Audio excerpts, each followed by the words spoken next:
नमस्कार। आज हम पढ़ने जा रहे हैं पाठ 11 बाल कवि सम्मेलन। इसकी विधा काव्य कथा है। अब इस पाठ का नाम बाल कवि सम्मेलन क्यों रखा है? क्योंकि बाल मतलब होता है बच्चे। इस पाठ में कुछ आपकी ही तरह बच्चे हैं जो कि कवि और कवित्री हैं। कवि और कवित्री से क्या मतलब हुआ? जो कविता लिखते हैं उनको कवि कहा जाता है और जो लड़कियां कविता लिखती हैं उनको कवित्री कहते हैं। तो यहाँ पर बाल कवि सम्मेलन का आशय ये है कि कुछ लोगों की आदत होती है लिखने की। वे अपने मन से अपने भावों को व्यक्त करते हैं।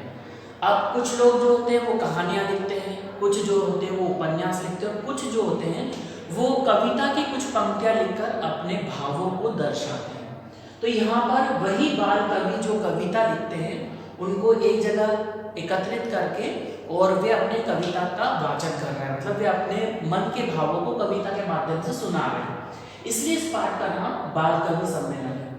इसकी विधा काव्य कथा इसलिए है क्योंकि काव्य मतलब होता है कविता और कथा मीन्स कहानी। यहाँ पर आपको कहानी को कविता के माध्यम से प्रस्तुत किया, मतलब छोटी छोटी कविताएं कवियों द्वारा बोली गई है।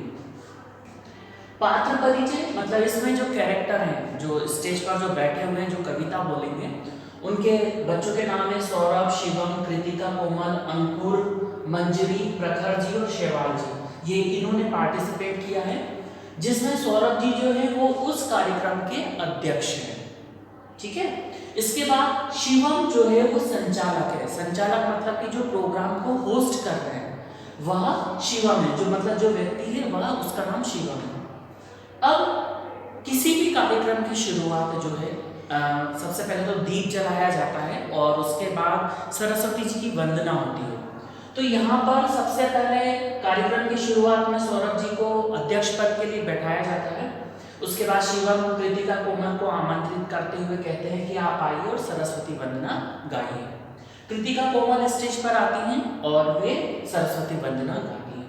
सरस्वती वंदना गाने के बाद फिर शिवम जी कहते हैं कि हमारे बीच में हम अंकुर जी को बुलाते हैं। तो अंकुर सबसे पहले आते हैं और वे दोस्ती को लेकर कविता सुनाते हैं।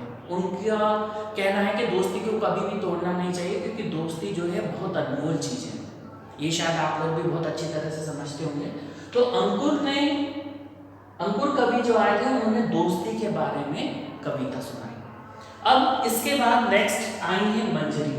मंजरी जो है वे हास्य कविता लिखने वाली कवित्री हैं, मतलब ऐसी कविताएं जिनको सुनकर या पढ़कर हमें हंसी आए तो उनको हम हास्य कविता कहेंगे।